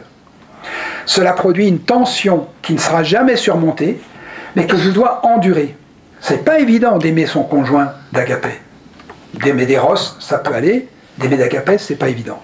C'est pas évident d'aimer ses parents d'agapé. C'est pas évident d'aimer ses enfants d'agapé. Et donc, si je dois articuler agapé et l'autre forme d'amour, cela produit une tension à l'intérieur de moi que je vais essayer d'endurer. C'est-à-dire un combat spirituel permanent. Je ne peux aimer vraiment que par une pratique de la prière, que par un travail sur moi-même et un travail quotidien. Bon, Kierkegaard a beaucoup d'humour, vous l'avez compris, et quand il dit aimer d'éros et d'agapé, qu'est-ce que ça veut dire? Ben, le matin, quand je me réveille, dans mon lit, il y a mon conjoint, c'est le premier qui se présente. C'est bien mon prochain. Le premier qui se présente, avant même que j'aille dans la rue, c'est celui qui est dans mon lit, ou celle qui est dans mon lit. Eh bien, je dois l'aimer d'agapé parce que c'est le premier qui se présente. Je ne dois pas seulement l'aimer d'éros, mais je dois aussi l'aimer d'éros et d'agapé en même temps. Eh bien, ça demande un travail spirituel de toute une vie. Ça demande un travail sur soi. Et je trouve que ces considérations-là, pour les chrétiens notamment, pour ceux qui sont croyants, c'est quand même encore très actuel, peut-être plus que jamais. Aujourd'hui, on parle beaucoup de famille, de couple, de relations, d'abus, d'emprise. Voilà, toutes ces questions-là, elles sont chez Kierkegaard. Avec l'agapé, on peut surmonter ces tentations, ces tendances-là. Donc voilà, c'est une dialectique agonistique au sens où c'est un combat. Et je terminerai pour vous faire rire ou sourire encore une dernière fois.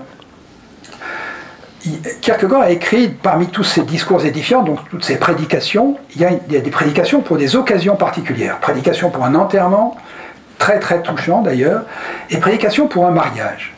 Et il propose une prédication pour un mariage. Il dit voilà ce que peut dire un pasteur aux deux fiancés qui vont se marier.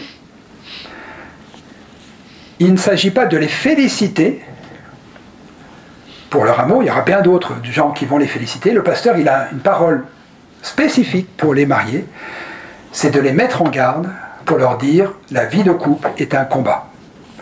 Non pas un combat physique, hein, un combat spirituel de chacun contre soi-même. Hein, c'est pas un combat contre l'autre, bien sûr, on l'avait compris. La vie spirituelle est un combat, eh bien le pasteur doit mettre en garde les tourtereaux, hein, les amoureux, ils vont peut-être pas comprendre tout de suite, mais ils mettent en garde, attention, préparez-vous au combat et prenez les bonnes armes pour combattre ce combat de la vie conjugale qui est encore une fois un combat de chacun contre soi. Je ne sais pas si les pasteurs ici présents vont en prendre de la graine pour marier et pour mettre en garde les futurs mariés, peut-être que vous le faites déjà, hein. Mais voilà ce que nous dit Kierkegaard. La vie conjugale n'est pas un long fleuve tranquille, la vie conjugale est un combat permanent, autant équiper, mettre en garde ceux qui vont se marier en vue de ce combat. Voilà, je m'arrête là pour vous laisser le temps éventuellement de réagir, parce que j'ai beaucoup parlé depuis plus d'une heure.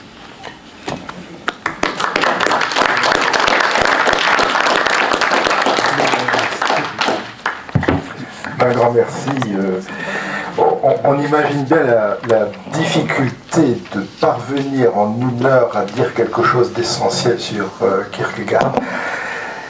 Vous nous avez donné des coups de projecteur à travers sa biographie, à travers ses signatures d'œuvres, et puis vous nous invitez à rentrer dans cette dialectique sur l'amour, où je me disais non seulement, oui, il anticipe, mais il faut aussi se mettre, nous, dans la peau de gens qui vivaient à l'époque, parce que la vie de couple n'était pas du tout considérée avec le même romantisme encore comme aujourd'hui. C'était encore des considérations beaucoup plus sociologiques, etc. Enfin, il n'y avait pas encore... Enfin, voilà, le romantisme...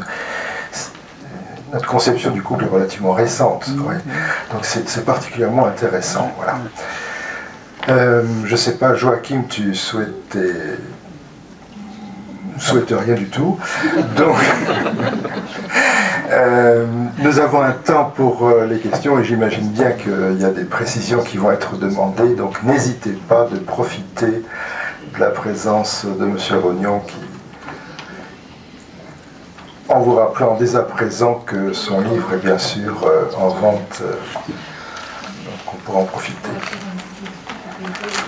Alors, parlez suffisamment fort, on ne va pas avoir de micro sans fil, et on a des soucis techniques, mais en parlant fort, on pourra permettre l'enregistrement et la transmission par Zoom. Oui, quand vous avez envisagé... Pardon? Fort. Ah bon, je pensais que c'était fort. Quand vous avez envisagé les 4 manières d'articuler les 4 formes d'amour, vous avez évoqué la première qui est celle de l'exclusivité, le choix d'une vie monacale. Et mon premier mouvement a été, quand vous avez dit Kierkegaard ne défend pas cette position, mon premier mouvement a été de penser, oui, mais peut-être que sa vie l'a défendu, peut-être à son corps défendant. Alors, parce que Storgé, je pense quand même qu'il avait des comptes à régler avec son père. Eros, apparemment il a renoncé. Il me reste une donnée que je n'ai pas, c'est ce qui concerne Philia dans sa vie. Ma question est simple, autant qu'on puisse le savoir, avait-il des amis? Merci beaucoup. Donc je reformule peut-être pour l'enregistrement. Donc est-ce que si premier cas de figure de l'articulation des types d'amour, Kierkegaard l'a récusé, donc celle qui consiste à ne privilégier de façon exclusive que l'agapé et de renoncer aux 3 autres, est-ce que si il y a renoncé en parole, est-ce qu'en réalité sa vie ne témoigne pas en faveur de ce choix-là? Alors non, je ne crois pas, parce que d'abord Storgé, vous dites effectivement il avait des comptes à rendre à son père, en même temps il est toujours resté fasciné par son père. Son père est très présent dans son œuvre, et dans son journal surtout. Il y a même dans les œuvres de l'amour, il y a un chapitre qui s'appelle « L'amour qui consiste à aimer un mort ». Voilà, donc la fidélité à un mort. C'est une preuve d'amour d'agapé pour lui parce que il n'y a pas de réciprocité. Précisément, c'est un des critères de l'agapé, je ne l'ai pas dit tout à l'heure, l'absence de réciprocité.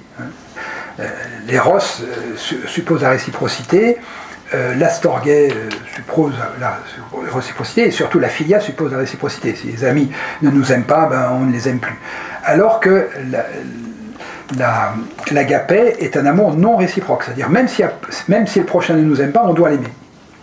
Et là, pour aimer un mort, il n'y a pas de réciprocité, donc il est resté dans une grande, à la fois storgé et sans doute agapé envers son père. Petite parenthèse, c'est pas du tout le cas de sa mère qui encore une fois avait été la servante, la gouvernante du père. Elle n'apparaît jamais dans son journal, jamais il ne mentionne sa mère, même pas le jour où elle est morte. Donc là il y a un problème avec la mère, qui est probablement restée la servante, probablement, une fois qu'elle est mariée celui qui l'a violée. Mais par contre le père est très très présent. Bon, là les psychanalystes ont beaucoup travaillé sur ce rapport au père, rapport à la mère chez Kierkegaard. Mais en tout cas, l'astorgé n'est pas absent. Bon, il n'avait pas eu d'enfant, mais il a eu quand même son père, avec lequel il avait une grande admiration, une grande dévotion même. Son père était un homme qui lui avait beaucoup apporté, dit-il. Il doit beaucoup à son père, il reconnaît sa dette, etc. Donc il y a quand même de l'astorgé. Après, pour la philia, il avait des amis. Ça, on le sait. Il avait des amis fidèles. C'était pas, bien sûr, je n'ai pas beaucoup insisté là-dessus, mais il va avoir une pensée de l'individu, parce qu'il se méfie des mouvements de foule, il se méfie de l'emprise, de la manipulation par la presse, notamment. Je ne vais pas aborder non plus cette question-là, mais il a été traîné dans la boue par un journal satirique, vis-à-vis duquel Charlie Hebdo, c'est de la beauté, c'est vraiment, il a été caricaturé, montré en pâture par un journal satirique, et donc il a une haine de la presse, il a une haine de la manipulation des foules, mais, et donc il a une pensée de l'individu. Mais l'individu, parce que tout commence par l'individu pour lui, mais l'individu ensuite est appelé à aimer. S'il est chrétien, il a même le commandement d'aimer, et d'aimer d'agapé. Mais il avait aussi des amis, des amis qu'il aimait de philia. Il avait un certain nombre d'amis fidèles sur lesquels il comptait. Donc, ouais, il a eu une vie sociale quand même bien ciblée. Il choisissait bien ses amis, mais il avait une vie. Donc, la philia n'était pas absente de sa vie. Alors, l'éros, évidemment, il y a renoncé en renonçant à sa fiancée. Ça, c'est vrai. Donc votre hypothèse est vraie et fausse en même temps, je dirais. Ce n'est pas une hypothèse, c'est il manquait des éléments oui, bien du sûr. côté de la filia, et vous avez éclairci pour la Storgé. Merci beaucoup. Petit détail, son frère a accepté de l'enterrer. Il était pasteur? Oui, son frère a été pasteur et même évêque, évêque luthérien. Voilà, donc les deux ne sont pas morts à 33 ans, contrairement à ce qu'on aurait pu penser. Et son frère est même mort assez âgé. Et donc il a eu un frère pasteur qui est le seul qui a accepté de l'enterrer. Tous les autres pasteurs ne voulaient pas. Par contre, pardon, je termine juste, je vous redonne la parole. Par contre, Kierkegaard a été hospitalisé pendant 3 semaines après une chute dans la rue. Et il a refusé la communion, il a refusé la Sainte Seine, parce que seuls les pasteurs pouvaient célébrer la Sainte Seine, et donc ça allait être un cannibale qui allait lui apporter la Sainte Seine. Donc il n'en voulait pas, même de son frère. Donc il a même refusé la visite de son frère sur son lit de mort. Mais les luthériens, ils n'ont pas besoin de la Sainte Seine, ils n'ont pas besoin de l'extrême-onction qu'il en veut. Non, mais bon, ça se faisait. Voilà, on portait quand même la Sainte Seine. C'est pas l'extrême-onction, c'est pas de l'onction.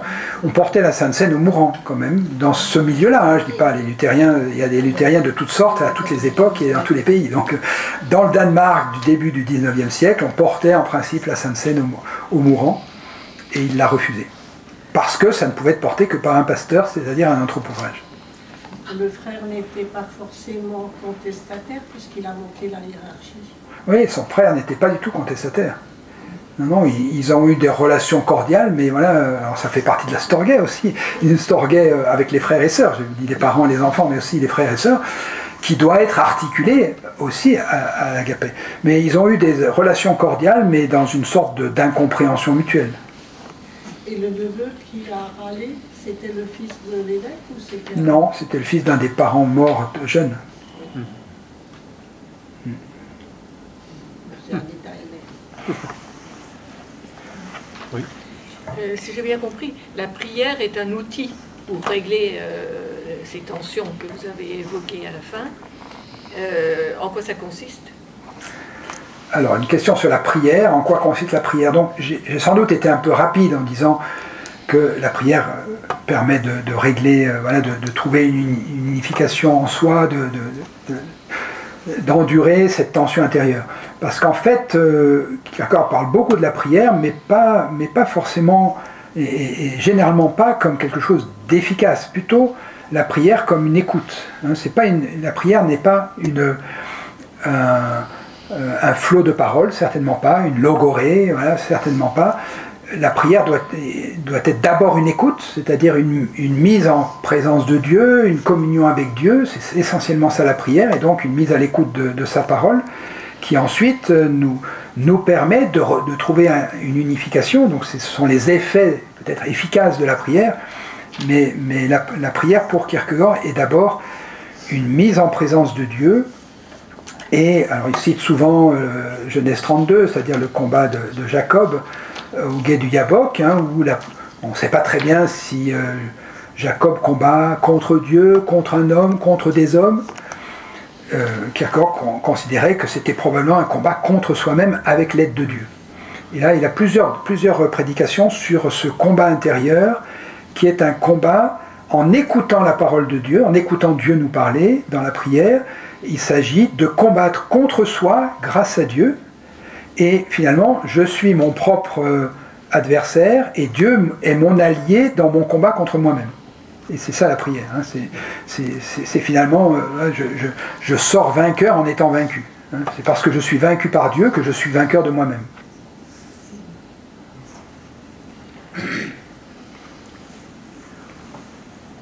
Quand je vous ai écouté, je pensais à Pessoa pour les pseudonymes.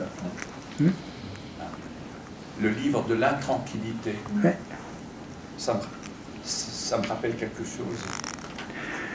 Donc, monsieur dit que il y a des affinités avec Pessoa, très certainement. Hein, et j'ai même un collègue qui a écrit un livre sur Kierkegaard et Pessoa en essayant de trouver toutes les affinités. Il y en a pas mal.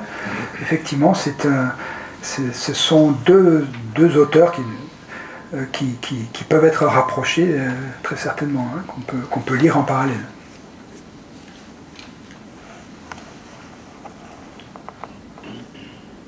Alors c'est vrai qu'on entend quand même dans le développement que vous avez fait quelque chose d'une éthique assez forte en fait quand même chez Kierkegaard a priori.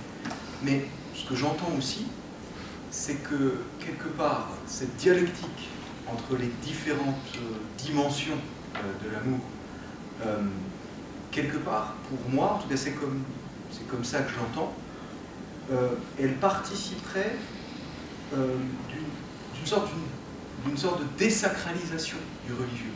Parce que justement, il ne nous invite pas à quitter la vie pour nous enfermer quelque part et ne plus avoir d'amitié, ne plus avoir d'amis, ne plus avoir d'éros, mais quelque part, il les réhabilite. Donc en fait, il y a quelque chose d'assez... alors pas que, mais Luther disait ça aussi. C'est l'idée de vivre vraiment dans le monde, au cœur du monde, une vie d'être humain. Et en fait, derrière cette éthique un petit peu absolue, je dirais, il y a quelque chose d'une grande liberté, en fait. C'est aussi ça que j'entends dans cette dialectique-là. Elle est exigeante, mais en même temps, elle libère et en fait, elle permet d'être humain. Alors, je peux reformuler peut-être. Donc voilà ce que dit Joachim, c'est qu'il y a à la fois une éthique, chez Kierkegaard, à la fois une éthique très exigeante et en même temps une éthique libératrice qui permet d'être pleinement humain. Hein. Je crois tout à fait d'accord, hein, pour dire ça. Kierkegaard invite ses lecteurs à être pleinement eux-mêmes, alors pleinement humains, mais surtout pleinement soi. Hein. Je n'ai pas assez insisté là-dessus, ça fait partie de toute une série de chapitres que je n'ai pas du tout abordés. Il s'agit d'être soi-même, de se trouver soi-même, par une éthique, mais aussi par le sceau de la foi. C'est pas seulement l'éthique, c'est aussi le sceau entre les mains de Dieu, le sceau de la confiance, qui consiste à la fois à renoncer à être soi par ses propres forces, pour s'en remettre à Dieu et devenir soi-même tel que Dieu nous appelle à être. Et à quoi nous appelle-t-il à être? À être à son image, c'est-à-dire à aimer toujours davantage. Et donc c'est ça, être pleinement humain pour Kierkegaard, c'est être pleinement humain tel que Dieu nous veut.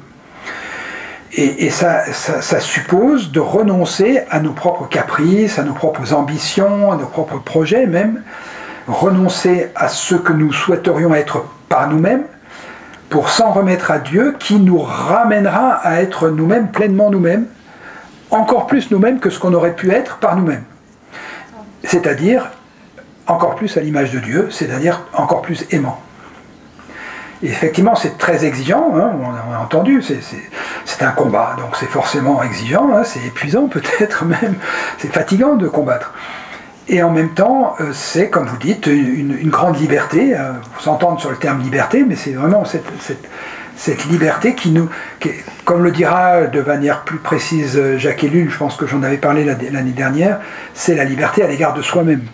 Être libre à l'égard de soi-même, c'est la seule véritable liberté qui nous dégage de nous-mêmes, qui nous dépréoccupe de nous-mêmes, pour être finalement pleinement nous-mêmes, mais en tant qu'être libre.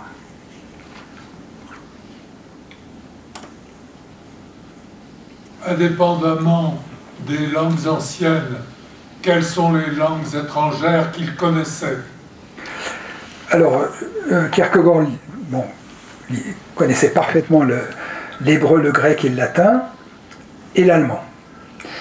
Et l'allemand, bien entendu. Mais il connaissait peu le français. Parfois, il a des expressions françaises, il cite parfois, mais et ni l'anglais d'ailleurs. Hein, il lisait essentiellement l'allemand. Il faut savoir que le Danemark était très, très marqué par la culture allemande, surtout à l'époque.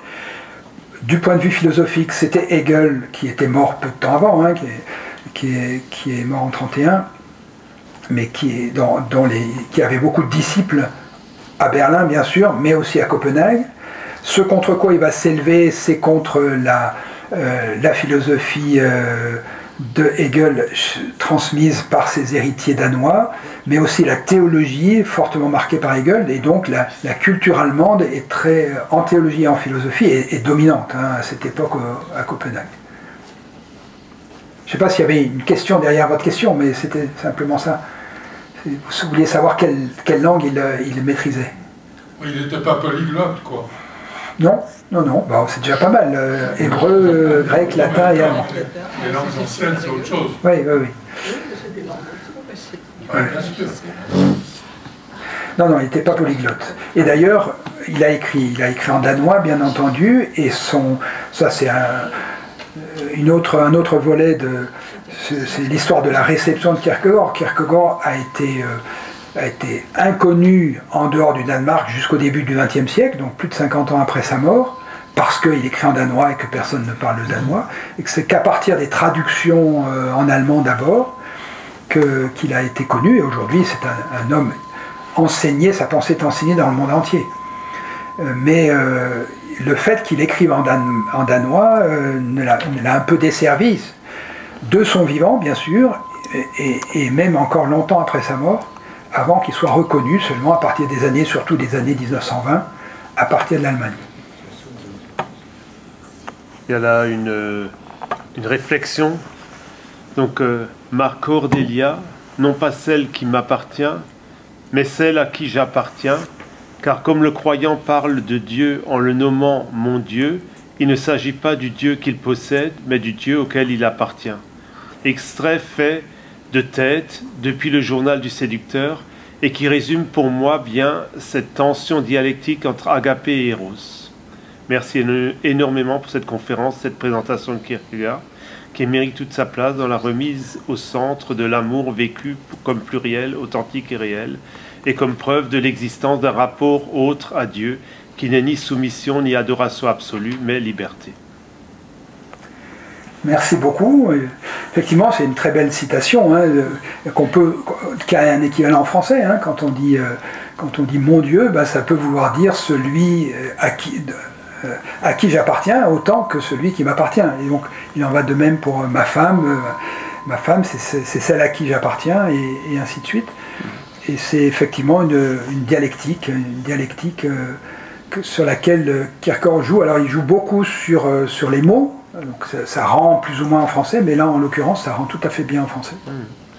Et une autre remarque d'une autre personne, il est si opposé à Hegel, comment se fait-il qu'il lui emprunte une démarche dialectique concernant l'amour? Alors là on a toute la nuit devant nous, ça va? Parce que ça m'entraînerait très loin. D'abord, le terme dialectique, il faut le préciser. Le terme dialectique qu'on trouve déjà chez Socrate, bien entendu, et Kierkegaard a consacré sa thèse à Socrate, hein, comme vous avez pu le voir dans la liste des œuvres, mais qui a été surtout popularisé, développé par Hegel. Ce terme a plusieurs sens, hein, le terme dialectique. Et la dialectique de Kierkegaard n'est pas la dialectique de Hegel. Et contrairement à ce que vous dites, Hegel n'a pas une vision dialectique. Il a une vision dialectique de l'amour, mais pas du tout au sens de ce que j'ai dit, d'une dialectique agonistique. La pensée dialectique de Hegel au sujet de l'amour, c'est la suivante. c'est une dialectique qui procède par dépassement des contradictions. Hegel, c'est thèse, antithèse, synthèse. Il y a deux oppositions, et le troisième terme va dépasser l'opposition entre les deux premiers pôles. Et donc, pour ce qui concerne l'amour, et notamment le mariage, le mariage, c'est un long fleuve tranquille pour Hegel, et pas pour Kierkegaard. C'est un long fleuve tranquille parce que c'est la réconciliation du désir et de la loi. Le mariage, c'est la réconciliation du désir et de la loi, et donc, une fois qu'on est passé par dialectique hegelienne au stade supérieur, le mariage, il n'y a plus de tension. La tension est résorbée. Dans le mariage, vous pouvez tous le dire, le mariage c'est fantastique, il n'y a pas d'accroc, il n'y a pas de conflit, tout va bien. Dans le mariage, nous dit Hegel, le désir et la loi étant réconciliés, c'est un long fleuve tranquille. Alors que Kierkegaard emploie le terme dialectique dans un autre sens, il n'y a pas de dépassement de contradiction dans la dialectique kierkegaardienne. La dialectique consiste à endurer une tension permanente entre deux pôles qui donc ne se réconcilient jamais mais s'articulent, ce qui n'est pas la même chose. Donc la tension est maintenue et il s'agit toute notre vie sur Terre est faite de tensions et qui ne seront jamais surmontées. Et donc, il s'agit de les endurer, d'endurer cette tension.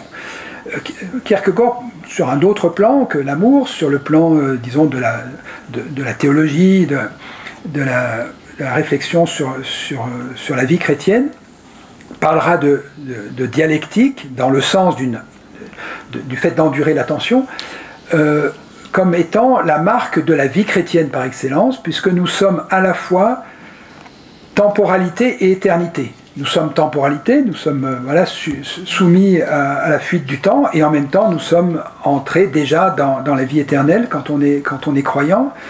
Nous sommes finis et infinis, nous sommes écartelés donc entre notre finitude humaine et notre destinée qui est la vie éternelle. Et c'est une tension permanente d'être à la fois dans le royaume et sans le royaume, d'être dans le monde sans être du monde. Tout cela provoque de la souffrance, de la difficulté, de l'incompréhension de la part des autres, ce qui est une souffrance permanente, quand on n'est pas compris parce qu'on est en Dieu tout en étant sur terre. Et donc, la vie chrétienne consiste à endurer des tensions jusqu'à ce qu'on soit accueilli au royaume, et là peut-être les tensions seront abolies. Mais à la différence de Hegel, la dialectique de Kierkegaard ne signifie pas du tout le dépassement des contradictions, mais au contraire le maintien et le fait d'endurer cette tension.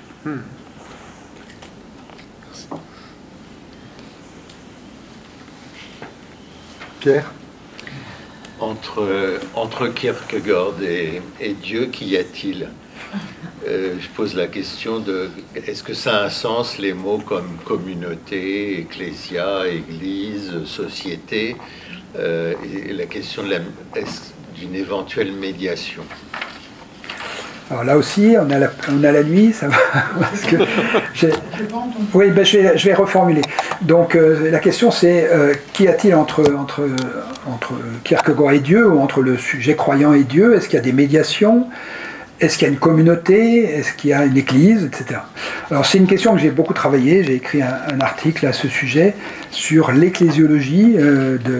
Plus exactement, le titre de l'article, c'est l'anticléricalisme religieux de Kierkegaard. Donc il est anticlérical puisqu'il critique son église, et au nom de l'évangile tel qu'il le comprend.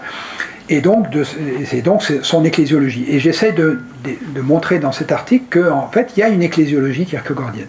On l'a souvent accusé d'être un individualisme indécrottable, de ne pas avoir besoin d'église, de ne pas avoir de dimension communautaire, et puis de ne pas avoir de médiation avec Dieu. En réalité, il y a une ecclésiologie, mais elle est très paradoxale, comme tout ce qui est chez Kierkegaard, c'est toujours très paradoxal.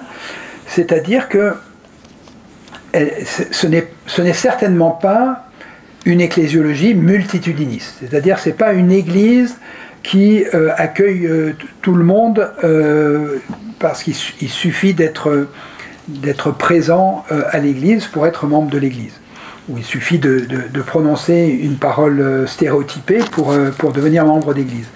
il avait une vision beaucoup plus confessante ou professante de l'Église. C'est-à-dire que l'Église, c'est le rassemblement de ceux qui ont fait le saut de la foi, donc qui sont convertis, qui ont fait une démarche. Donc il est devenu anti-pédobaptiste, à la fin de sa vie surtout. Il y a une évolution contre le baptême des enfants, parce qu'il considère que ce qu'il reproche à l'Église de son temps, c'est une Église qui confond le fait d'être danois avec le fait d'être chrétien. C'est-à-dire, l'Église et le Danemark, c'est pareil. C'est-à-dire, il suffit de naître, du verbe naître, au Danemark pour être chrétien. Parce qu'on baptise les bébés, donc une fois qu'on est baptisé, on est chrétien, et donc il n'y a plus besoin de changer quoi que ce soit dans sa vie, et il n'y a plus besoin donc de prendre au sérieux les exigences très hautes de l'Évangile pour devenir chrétien.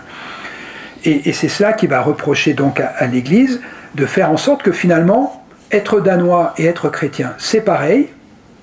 Et comme il a son ironie que vous avez déjà repérée, il va dire, si être danois et être chrétien c'est pareil, les chiens danois sont chrétiens, les proxénètes danois sont chrétiens, les gangsters danois sont chrétiens. Voilà, bon, bref, je ferme là.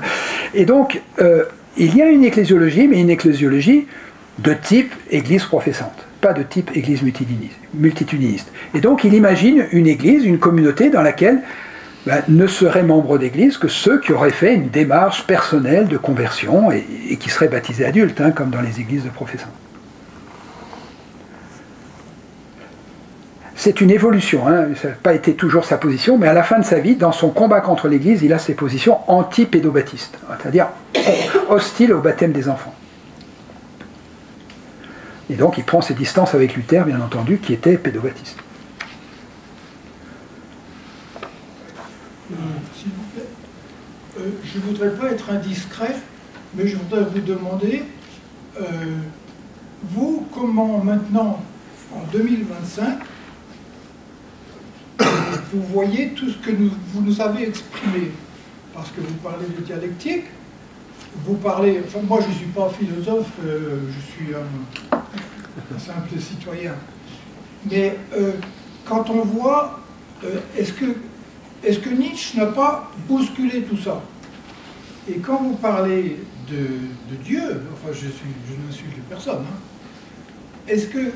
quel est votre sentiment, votre senti par rapport à la philosophie de notre homme, de notre philosophe, dont j'ai déjà oublié le nom. Kierkegaard. Et est-ce que comment vous voyez les choses, vous, maintenant, en 2025? Bon, c'est peut-être une question indiscrète. Non, parce que nous sommes ici pour parler de Kierkegaard. Mais maintenant, par exemple, je pourrais vous poser la question, pour vous, comment vous pourriez traduire l'agapé en mots en 2025? Voilà, c'est moi une question bête. D'accord. Non, c'est pas une question bête du tout. Donc la question c'est comment est-ce que je vois, comment je reçois Kierkegaard aujourd'hui en 2025 et comment on peut traduire le terme d'agapé aujourd'hui dans notre réalité d'aujourd'hui. Oui, parce qu'on a toujours des problèmes de couple aussi, Ouais. Des problèmes humains qui se sont complètement, vous voyez bien la politique en ce moment, c'est complètement... Et alors je voudrais savoir comment un philosophe, vous voyez, peut sentir ça. Ouais, je parle de sentiment. Alors, moi, je travaille sur Kierkegaard depuis longtemps, c'est vraiment un auteur qui me nourrit, et quand j'ai obtenu cette année sabbatique avec un congé pour recherche d'une année, un cadeau magnifique que l'université m'a donné, j'ai choisi Kierkegaard parce que c'est un auteur qui me parle. Donc, on ne choisit jamais ces objets de recherche par hasard. Et qui me parle pour aujourd'hui, bien sûr, qui me parle dans ma vie personnelle et qui me parle pour aujourd'hui. Ce qui me fascine un peu chez Kierkegaard, c'est qu'il écrit en 1847, et depuis 1847, toutes les représentations de l'amour et les pratiques de l'amour ont tellement changé, et en plus on est au Danemark et maintenant en France, donc il y a des différences culturelles et il y a des différences temporelles. Et malgré tout, il me semble dire des choses qui sont très précieuse pour nous aujourd'hui dans notre réalité française de 2025.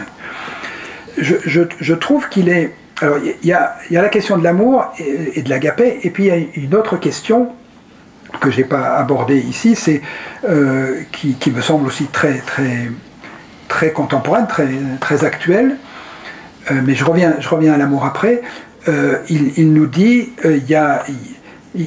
dans La maladie à la mort, un livre qui s'intitule La maladie à la mort, il parle du désespoir et de l'espérance. Il nous dit il y a deux façons d'être désespéré. Il y a la première façon, ce qu'il appelle le désespoir, faiblesse, c'est de vouloir se fuir soi-même, toujours essayer de s'oublier soi-même, toujours courir après autre chose pour ne pas penser à soi, et à soi, c'est-à-dire à notre finitude, à notre mortalité, et à notre vocation, etc. Ça, c'est ce qu'il appelle le désespoir faiblesse. Et puis l'autre forme, c'est le désespoir défi, qui consiste à vouloir être soi par soi-même sans Dieu. Et moi, je trouve qu'il récuse évidemment ces deux formes de désespoir pour parler d'espérance, et pour parler, ce que j'ai dit tout à l'heure, de se trouver soi-même grâce à Dieu. En passant par Dieu, on peut se retrouver soi-même. Et je trouve que là, il y a quelque chose de, personnellement, ça me parle beaucoup, et je trouve de très actuel, dans toute la mode des spiritualités, mode de développement personnel qui consiste à se trouver soi-même, mais par ses propres forces. Ça, c'est quand même une tendance très actuelle. Et Kierkegaard nous dit, se trouver soi-même, ça ne peut passer que par l'altérité de Dieu. Sinon, nous sommes livrés à nous-mêmes, et c'est une illusion, c'est un leurre de se chercher soi-même par ses propres forces. Et puis, c'est aussi, l'actualité de Kierkegaard, c'est aussi ce qu'on appelle la pensée post-moderne. Ce qu'on appelle la pensée post-moderne, c'est la pensée post-marxiste, celle qui, après les grandes explications du monde de Hegel et de Marx, qui ont eu du plomb dans l'aile aujourd'hui, eh bien, reviennent à des considérations beaucoup plus quotidiennes de l'individu et de ses relations, plus que de parler de classe sociale, de peuple, d'entité collective. Donc là, il me semble qu'il y a et c'est pour ça qu'il y a une redécouverte de Kierkegaard, c'est parce qu'on revient vers avec le postmoderne, on revient vers cette importance de ma vie personnelle. Qu'est-ce qui fait que je vivrai ma vie et que personne ne la vivra à ma place? Qu'est-ce qui fait que je ne me laisserai pas déterminer par aucune entité sociale et que je serai pleinement moi-même? Ça, c'est quand même quelque chose qui peut nourrir nos contemporains. Alors maintenant, pour ce qui concerne l'agapé, qu'est-ce que l'agapé? Comment on pourrait traduire l'agapé aujourd'hui? Bon, on pourrait dire l'agapé, c'est l'amour, mais le terme est tellement édulcoré. Je préférerais parler de don de soi. Hein. L'agapé, c'est le don de soi, c'est-à-dire le fait de donner à l'autre. Et Kierkegaard dira, c'est permettre à l'autre de devenir lui-même. C'est ça l'agapé, hein, c'est comme ça qu'il le détermine, qu'il le définit. Pardon. Donc, se donner de ce que l'on a, à commencer par son temps, par son écoute, pour que l'autre puisse devenir lui-même. Il prend un exemple qui est très actuel, je trouve. Il dit, il ne s'agit pas de donner sans que ça nous prenne quelque chose. Par exemple, si vous rencontrez un SDF dans la rue, et Kierkegaard ne parle pas de SDF, il parle de mendiant, il dit, de quoi est-ce qu'un mendiant a besoin? Bien sûr, il a besoin d'une pièce. Mais si vous lui donnez la pièce comme ça, avec condescendance, et puis vous passez votre chemin, vous ne l'avez pas aimé d'agapé. L'aimer d'agapé, c'est s'asseoir à côté de lui et lui parler.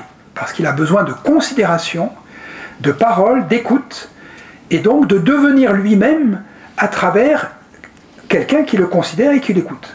C'est ça l'agapé vis-à-vis d'une personne qui est en souffrance. Et puis comme l'exemple que je donnais, mais je le redonne volontiers sur l'éducation, sur la pédagogie tout à l'heure, hein, quelque chose de très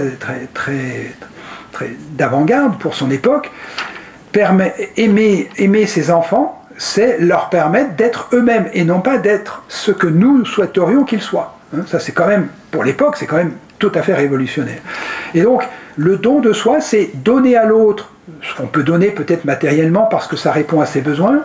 Les enfants ou le mendiant, on peut leur donner matériellement, mais c'est surtout être en dialogue, être à l'écoute, accompagner, de manière à ce que l'autre puisse devenir lui-même, plutôt que de le regarder avec condescendance ou projeter sur lui nos propres désirs.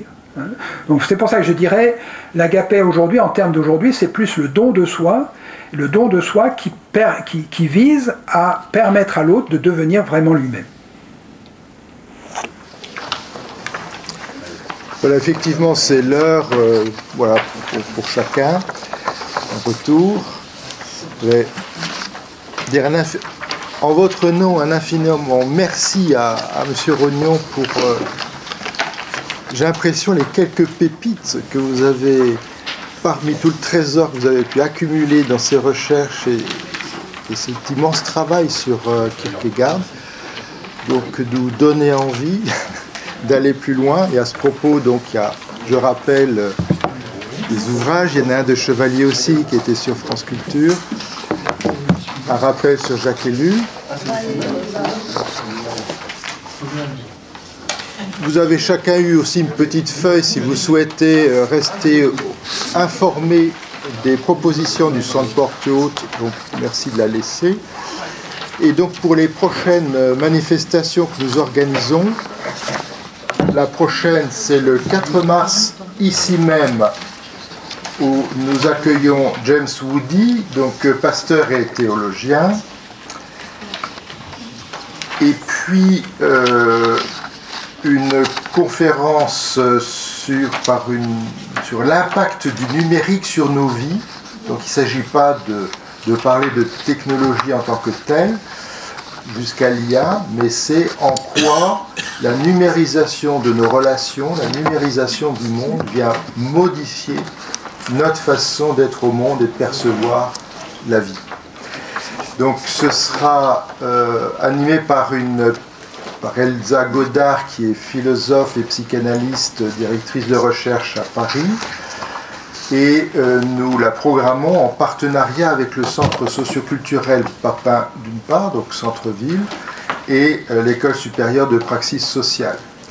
Donc cette manifestation aura lieu à l'école de praxis, en soirée, conférence tout public, et possibilité aussi de participer à un atelier un petit peu comme aujourd'hui, le lendemain matin, donc la conférencière reste la nuit, de 9 à 12 heures, également à l'école de praxis. Alors, cet événement, pour conjuguer les deux manifestations, aurait dû avoir lieu fin janvier, hein, c'était la date qui était indiquée dans notre programme. Pour des raisons de santé de Madame Godard, nous avons dû le déplacer. Aux dernières nouvelles, je pense que ça ira bien. Donc nous avons glissé dans les programmes qui sont à la sortie le petit rectificatif dedans qui vous donne les informations de date, d'horaire et de lieu. Voilà, 27 et 28 mars, donc à l'école de praxis. Et donc avec un public plus large, et notamment des enseignants, des soignants confrontés, enfin un public par rapport à la jeunesse aussi confronté à ces questions. Voilà, je pense que je n'ai rien oublié, sauf à vous remercier du fond du cœur pour votre participation, votre présence aujourd'hui. Et puis espérer vous revoir dans une autre circonstance. Un grand merci. Et merci.